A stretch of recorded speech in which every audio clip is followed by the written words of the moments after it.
What's going on, FA Nation? Welcome back. This is the Fantasy Alarm NASCAR DFS podcast. I am Dan Malin, and I am joined, as always, by our FSWA three-time NASCAR Writer of the Year, Matt Selz. Matt, how's it going? A lot to, I guess, to take away from Dover last week. It was Denny Hamlin's third win. Air blocking was a big storyline coming out of that race. And, we're about to head into this week and next week prior to the All-Star break. We're heading into like two of the best tracks for just like pure racing. So it's kind of an exciting time for NASCAR. It is. We are finally through the doldrums of the early season. Texas and short tracks and things like that. Yeah, exactly. And then we got Dover last week where tire wear wasn't quite as big of an issue as I feel like we thought it was going to be. Air blocking was the thing where apparently Kyle Larson could pass everybody but Denny Hamlin. I don't know, man. I don't know what to make of this. I think it's just certain tracks aren't great anymore. It's weird because I actually thought that the Xfinity race put on some great racing. Yeah. It was pretty exciting. And then we had to watch the Cup Series product where it took a lot of guys a while to move up and get up to the front of the field. And then even passing for the lead and the air blocking, it did kind of take away. And it's never great when, the lower series are putting on a better show than Cup. But that's kind of give and take. It can go both ways at times. Like Atlanta was not great for, Xfinity, but it was great for Cup. And I think that's kind of the hope that we're hoping to see that going forward with the Cup Series. But this was just not the greatest Dover race we've ever seen. That's kind of a shame because I don't like, we don't think of it as a short track. We think of it as a short track, but they use the intermediate package. That combination has worked and it's produced great racing. It just wasn't the case last week. Yeah, I mean, that package worked at Bristol, right? Mm-hmm. The Bristol race was fantastic. Obviously, there was tire wear at Bristol, not so much at Dover. I just think sometimes it's one of those days where a couple of guys get the setup right and a bunch of people don't. And that happens, right? We've seen it even in the heyday of NASCAR that everybody wants to go back to. There were still a bunch of dud races. Not every race can be a great one. So, I get it. I will say that I think the Xfinity package can be better than the Cup package sometimes because the talent is more evenly distributed because there's basically nobody in Xfinity who's ready for Cup yet. I mean, Justin Allgaier, sure. But, outside of that, there's nobody that immediately comes to mind who's going to take somebody's ride in Cup. Or let's put it this way, who deserves right off the bat to take it. No, you're probably right. Right? So it's, whereas in Cup, you've got about half the field isn't going to compete at all. Unless it's Dago or Daytona or Atlanta, right? Or all hell breaks loose on a road course like at Indy Road where the curbing came up and there was wetness and whatever. So if you figure that it's basically an 18-car race every week, it's which one of those 18 guys has the right setup. And I don't mean to poo-poo it because obviously we're writing about it. We're trying to now going into this race, Kansas, phenomenal. Love Kansas. Yes. Favorite track on the schedule. And then second favorite track is Darlington, which is next week.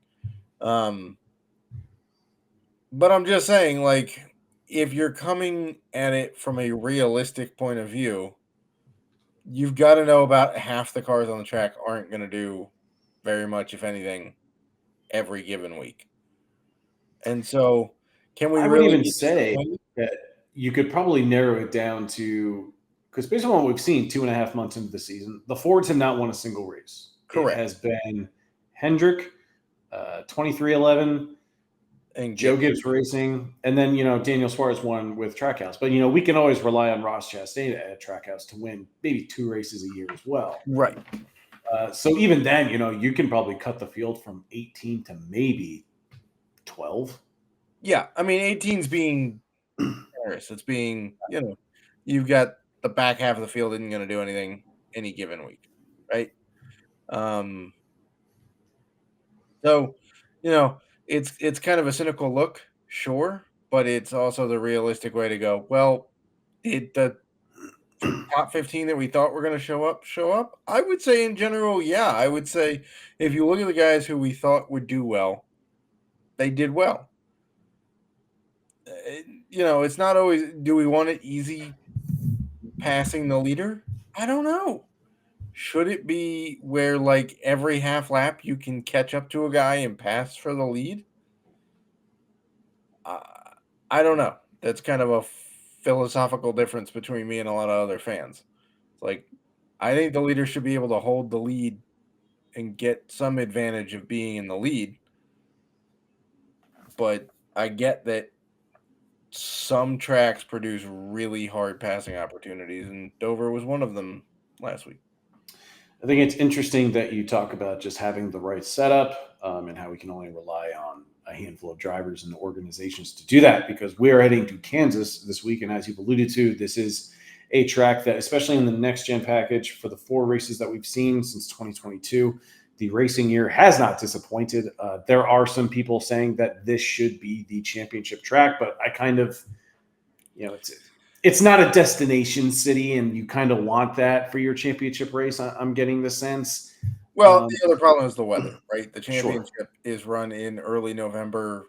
It gets a little dicey in Kansas City in November, to be perfectly honest. Who knows? It might be a destination city soon with Kansas passing laws to basically fund an attempt to go get the Royals and Chiefs from Missouri.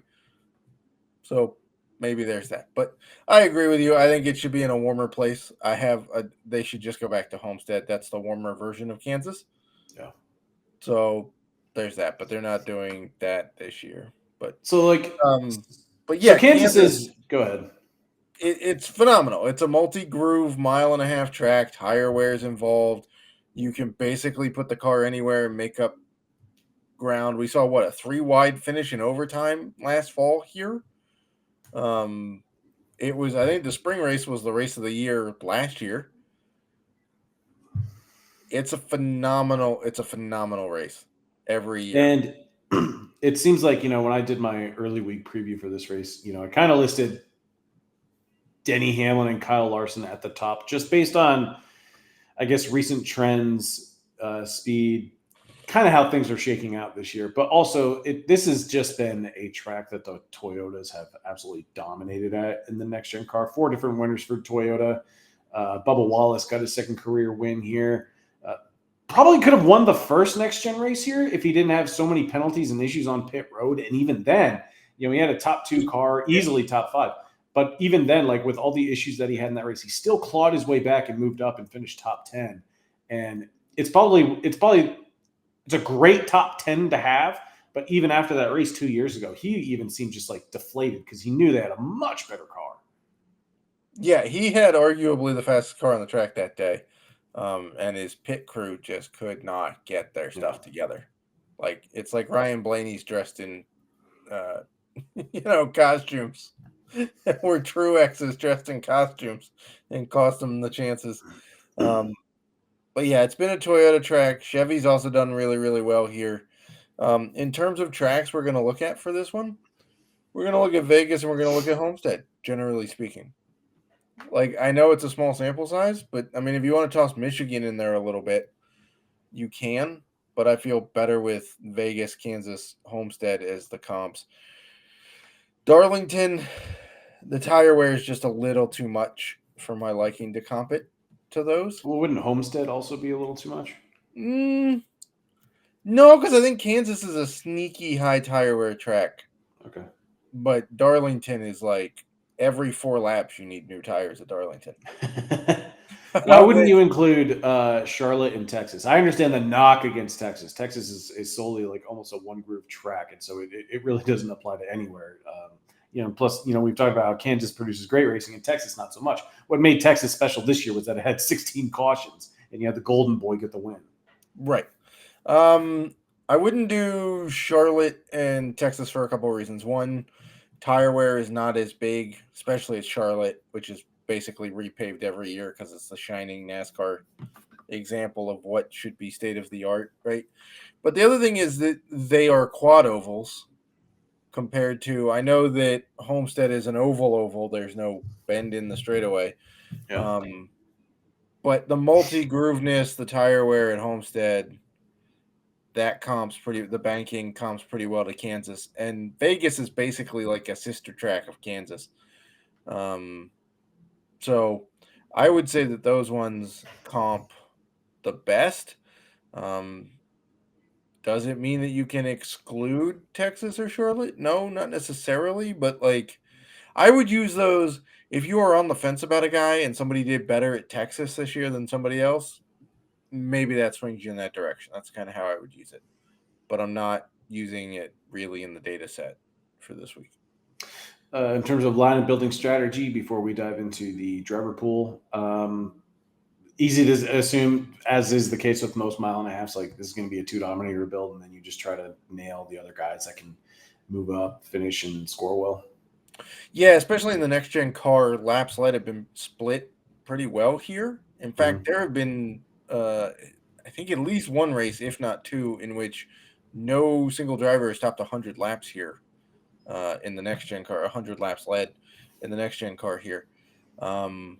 So I would say, look, it's a 400-mile race on a mile-and-a-half track. It's 267 laps. I would say go with 2 dominators because I could certainly see somebody leading about 100 and somebody else leading about 70 to 80, and then the rest of it kind of getting split. But you may also find that, again, people are pretty evenly split. The weather is going to be pretty decent for tire wear here. So it's quite possible that we get, multiple people at about 60, 70 laps led and somebody else about 90, and nobody leads more than 100 again. But I would go with 2 dominators. All right. Jumping into the driver pool, we are looking at the pricing for the DraftKings slate. Let me go ahead and share. Oh, yeah, we're doing the magic we are shared screen. We're going to do, look at that. We're going to do the window. We're going to do this. We're going to share it. Add this bad boy right in there. And boom, through the magic of awesomeness, we are sharing screens here. So, yeah, looking at DraftKings, Denny is the top guy. A little surprised, not necessarily. I'm actually not all that surprised because you look at the resume and what he's done this year. You got to assume it's between him, Larson, and Byron. And I would be willing to say of those 3, Denny is probably my favorite to win the championship right now. I would agree. I mean, I'm a little bit surprised only because Larson, if you look at similar tracks and his record at Kansas, probably has a better record recently at Kansas than Denny. But Denny's been bad fast everywhere, right? Yeah, he's leading laps almost every week. Yeah, I mean, he and Byron are just swapping wins. Like every other week, it's Byron, and then the other weeks it's Denny right now. So, I feel like we're hearkening back to, what was it, 2021 when it was Harvick and Hamlin going toe-to-toe, and the two of them combined for like 19 of 26 wins or something in the regular season. Yeah. Feel like that's about where we're at right now. So I'm not totally surprised. I was just, I think it's probably a little bit of recency bias that's pushed Denny up above Larson. Reddick won here last fall. So not shocking to see him here. I mean, when you look at how the Toyotas have run here at this track, it's just hard not to like completely count out any Joe Gibbs racing car, any 2311 car. And, for that reason, I'm willing to at least play John Hunter Nemechek and Cory Heim this week as value plays because they are the cheaper Toyotas. Arguably 0 win equity, but, I didn't hate how Cory Heim looked necessarily last week or John Hunter. And we'll get to them when we scroll down and get to the value plays. But you've got 6 guys that, just because they're Toyotas and it's such a weird week where it's like, we're going to play them because we've seen enough of a sample size in this next gen car just to assume that Joe Gibbs Racing in 2311, they're going to be fine for this race. Right. Yeah, I was just counting while you were talking. Yeah, 6 Toyotas are 9,300 and above on DK. Yeah. Just because they're Toyotas, they've been really good in this package and really good at this track. So it's pretty interesting to see the bump. Is this the most expensive that Bubba's been all season? 95. Ooh, maybe. I don't know, Yes, it is. Wow. I mean, I don't know what it was for the Clash, but I don't really think that particularly matters. He was 9,200 at Talladega. But yes, 9,500 is the most expensive we've seen Bubba this year. I can't say it's unwarranted. And I would even say that, take away Kansas, like he's been fast at other mile and a halves. Correct. Yeah. He ran Pennzoil. He had an issue at Vegas, so that doesn't really help his case. But he was pretty quick. Obviously, he started 5th, so he had the speed there to start well. He's got a pretty good track history here. Obviously, he's won here. Probably should have 2 wins here. So there is that. But I would also say that the Chevys, especially of Hendrick, there's zero reason to doubt them this week either. Yeah, well, I think you can probably just assume Larson and Byron show up fast. Elliott, I have some concerns on. I know he won Texas, but he probably didn't even have like a top 3 car at Texas. I think he just benefited from just the cautions that we alluded to earlier in the podcast because there were multiple. Bowman on the hot seat once again. Yeah, exactly. Yes, got him out front in a pivotal time, and he held the lead because you can't pass for the lead at Texas. But he did move up in this package at Dover last week. He did obviously move up in this package at Texas, even though he wasn't the fastest car. Going from, let's just assume he was the 5th fastest car at Texas. Going from 24th to 5th is still a pretty good points day. Vegas held his own, So there's room in there for Chase, but it's going to come down to where he qualifies and what we see him look like. Bowman is going to have to show me a lot for me to want to. I think of these JGR 2311, I think my favorite tournament play prior to practice and qualifying, it might be Christopher Bell. I would agree. Simply because if the casual players are just pulling up, his driver profile on DraftKings and seeing what he's done the last few races, it's been bad. Yeah, it's 4 straight races outside the top 15, 3 of them outside the top 30. Like it's just been poor results. And so if people don't want to, pay $10,000 for Christopher Bell, fine by me. I will take him if it's going to push his ownership down, especially if, I'm going to hate it if he somehow offers a ton of PD because then everyone's just going right back to the well. I'd love to see him qualify in the top 10 because he is a dark horse to get out front and lead laps here. I mean, we hype up Denny, Bubba, Reddick, any other Toyota, like Christopher Bell. Bell can't do that. What's that? I said there's zero reason why Bell can't match Denny for sure. or Reddick. Truex is a bit of a dark horse for me in this category too. Obviously ran extraordinarily well at Dover last week. Again, home track. I know it's a running joke with Truex, but I think that's geographically literally the closest track to where he was, where he's from. I was hoping for it to be another Truex Dover brotherly weekend. Yeah, his brother really backed into that win on Saturday. Yeah, he did. Speaking of, where's the Denny T-shirt when we need it? But I mean, Truex was quick at Vegas. If we're looking at that, obviously Homestead, they haven't raced that yet this year. But in this package, again, Bristol fast, Vegas fast.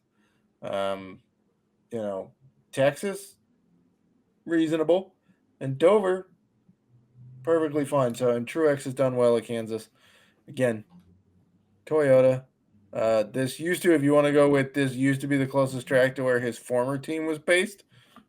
We could do that. It's like 6 degrees of separation with Truex. What was that, Furniture Row or whatever? Furniture Row was based in Denver. Oh. I always just assumed like every team was basically located in Charlotte. Almost all of them are. Wood Brothers is based just outside of Martinsville. Isn't Trackhouse in like Nashville? Trackhouse is in Nashville. Yeah. Furniture Row, which now no longer exists, was based in Denver because that's where the company started. So they had their race shop in Denver. So this is technically the closest to his former employer, but I don't know. Now we're just going 6 degrees of separation with Truex at this point, just because it's fun. Ty Gibbs, I don't know. No, I'm definitely going to play him. I just wish that I could bet him regardless of where he starts. Yeah, probably. Fair. Maybe because if he starts in the top 10, he's got lap slide upside and win equity. If he starts somewhere between 10th and 20th, you expect him to compete for a top 10. So now you got PD. Anywhere outside of the top 20, he's not finishing there, so he's got PD.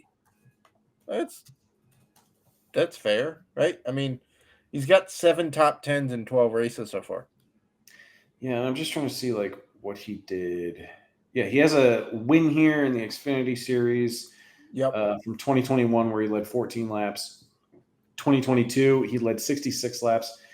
Started P2, finished third. Was top 4 in every stage for those 2 races. I mean, he's always been in good equipment. That's a lot of nepotism. A lot of nepotism. Yeah. So like, I'm just gonna assume he'll be fine. Like, I'm just lumping him in with every other elite Toyota. Yeah, I mean, I guess if you want to save a couple of grand, you could go with Ty Gibbs for similar upside. I mean, Denny's got better win equity probably, no matter where he starts. Absolutely.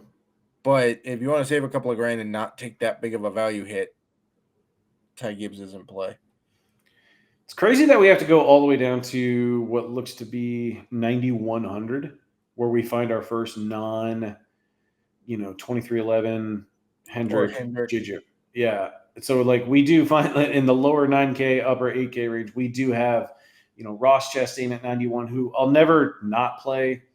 Kyle Busch is probably going to be interesting just because the car has been good. It's just the luck hasn't really been on his side. Ryan Blaney is about the only Ford that I have any interest in, and 8,600 is a very good price tag for the defending Cup Series champion. Yeah. In this mid-range, because the top tier is kind of filled out with the guys that we're expecting to probably, the winner to emerge from. Who are your favorite options in this 9,100 and below range? Let's just call it, maybe 71 to 9,100. I think the bottom part of this range is like I'm either at the top of this range or the bottom of this range. I'm not sure there's very many in between that I'm really liking this week. Like the argument for Kez and Busch are always like, well, RFK is about the most consistent Ford team. Okay, but what has it actually gotten you this year? Right? Like there's a reason they continue to be priced in this range because that's what their return. I mean, they're almost identical in fantasy points per race too, by the way. 34 for Brad and 33.4 for Buescher. So, they're basically identical drivers at this point in terms of what the value you're getting out of them. Bowman really needs to show me something because he is easily the 4th car in Hendrick. It's not even close. I do like how he's looked, though, the last handful of races. Like, he's coming in with, 3 top 8 finishes in his last 4 races. And sure, none of the tracks necessarily compare. But, he was top 5 at Bristol in the intermediate package. Wasn't great for Texas. He was awful at Texas, but he wasn't great at Vegas either. I think he wrecked at Texas. But for the most part, he was okay at Vegas, not great. We are getting Alex Bowman at $8,000, which is a nice price tag.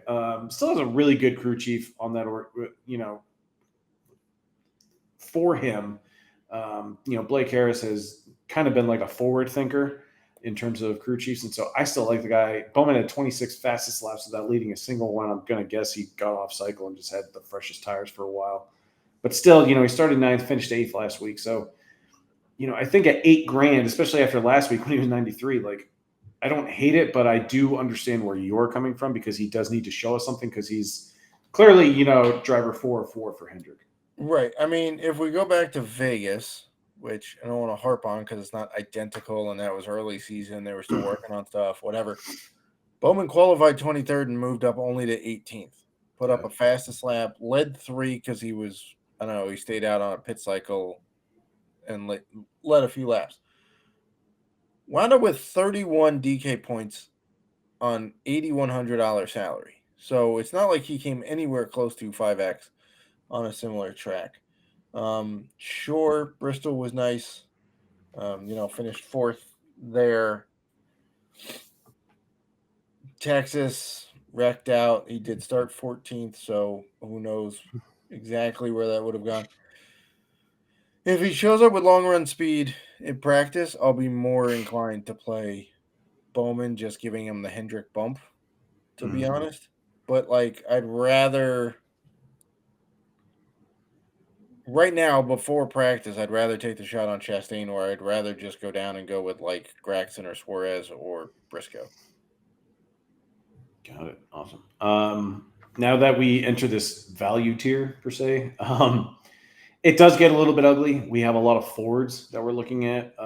Strangely enough, we're also looking at Ricky Stenhouse, and I was overweight on Stenhouse last week. I was loving it for a while because, and then not so much. Yeah, well, he had a top 10 car at Dover. Yes. Strangely enough, a track that he had finished 9th and 15th in the next gen car. I was feeling really good about it. Had leverage on him and everything. And then he wrecked and ruined my day and went to bed a little angry. But I do like the fact that didn't he sign an extension with JTG this week?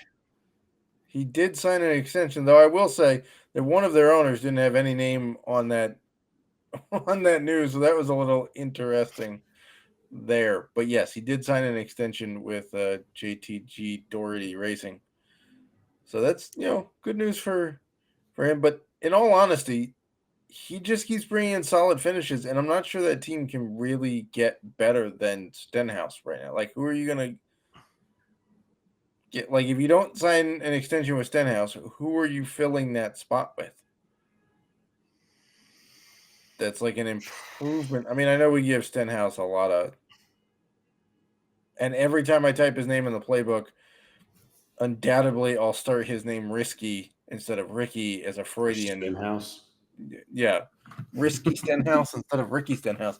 But in all honesty, who are they getting to replace him that's actually better in that car? I mean, assuming that they try to just promote within the Chevy camp, Austin Hill's a guy that I could see, and that's mostly because I don't see Austin Dillon or Kyle Busch losing their seat anytime soon. I mean, Austin Dillon's grandfather runs the team. Exactly. So he's not in any danger, and Kyle Busch at least still has some win equity. I mean, yeah. So, but good for Stenhouse. I don't want to poo-poo his contract. Good for him rolling in well. I do think that Cory Heim is intriguing because he does have a good history here. Eric Jones has piloted this car to solid finishes at Kansas, so they know how to set it up. And by the way, Eric Jones was cleared by doctors to race, and the team was like, "No, you can take a week off. You'll be fine. We want you back for Darlington," which is arguably his best track. But I do think Heim is interesting. I like Heim from the perspective that when you consider all the tracks that he's run in the Truck Series, Kansas is the one that he has the most experience at. I think he's run already 4 races here. And, a lot of that experience came when he wasn't a full-time driver, but they still, Kansas is strangely a race that a lot of drivers will make their debut at in the Truck Series. Haley Deegan did it. Tony Breidinger did it. Cory Heim, I believe, did it. So he's familiar with it. Track where it's in the driver's hands, so you can really see what they're capable of. Right. to try to find speed. You don't have to just follow the leader and stay in line. And even last week at Dover, I didn't hate how he looked. Sure, he only started P32 and finished 25th, but you got 28 fantasy points out of him on DraftKings. And honestly, like, he fell a lap down, couldn't make it up. It happened to a lot of guys, but he was still a guy that, gained on the field, moved up. Yep. And now he's going to a track that probably plays a little bit more to his strengths, and he's more familiar with the next-gen car. He's going to get track time for the truck race this weekend. He was the first player that I wrote up from my driver pool in the truck series, and he's the most expensive driver in the field for that race, but for obvious reasons. And if we're going to the fact that this is a track where it puts everything in the driver's hands, then yes, this can cater to Heim's strengths. Yeah. And I mean, everybody in this 6K or below range is, starting above that. I mean, everybody at like Cindric or below is sketchy. I am interested in Austin Hill, who we did just briefly mention. I mean, sure. Same reasoning as Cory Heim. The guy's run well here previous, the lower Sorry series. about that. He's kept, it didn't have the best run in the at Texas, but well, I think his steering broke for that race as well, and that is exactly. Like, this is a third Richard Childress racing car, but at the same time, how good is it? By the way, I love the fact that he started 34th, finished 38th, and led a lap. An amazing stat line. But even then, it's like we think of Austin Hill as like a super speedway specialist, but he did win at Kansas in the truck series, and right. He hasn't only won on super speedways in the Xfinity series. I believe he's won either Phoenix or Vegas. I think it was last year. He does seem to be running top 5 most weeks. So it's like, yes, he's very good on super speedways and in those drafting tracks, but at the same time, like that, it's not like he's a one-trick pony by any means. And like, if this RCR car, it just doesn't break, I think that there's like top 20 potential with him. I would agree. I mean, it is an RCR car, right? We talked about how Kyle Busch has looked fast the last few weeks. Austin Dillon's starting to figure it out now that he's got the crew chief back that he wins with. The equipment can't be that bad if the rest of the Chevys look fast, right? All of the Chevys are made, all of their engines are the same. Like, RCR can't be that much slower than everybody else. Plus, who do you feel super comfortable with in this range? Hey, nobody. Maybe Gilly. Not even. Maybe. I mean, there's a reason why he's cheaper than Riley Herbst and Daniel Hemrick. LaJoie? I was gonna say LaJoie. Do you ever? So we're starting to get to that point in the year where when we're doing these previews in our playbooks, it feels like we write up the same guys every week, and it's true only because we are essentially looking at the same guys every week. This isn't like the PGA Tour where a tournament is going to have 100 plus guys, and you can play certain guys based on like their approach play. Maybe they're long off the tee. This week, for example, it's a course with like massive fairways and wide open greens, and it's a birdie fest. For this sport, NASCAR, we are looking at the same 35 to 38 drivers every single week. We know which drivers are going to be good on certain tracks. We know which manufacturers are good on certain tracks. And my point in saying this is that I write up Timmy Hill a lot for the Truck Series playbooks. And it's simply because he's cheap. He's a driver that just keeps the ride clean, and he can typically gain about 5 to 7 spots, and he usually returns between 25 and 30 points. Corey LaJoie is starting to enter that territory for me. He's not a bad driver. He's just not in great equipment, but he's also a guy that we know is notoriously always going to be cheap, except when he's at Daytona, Atlanta, Talladega.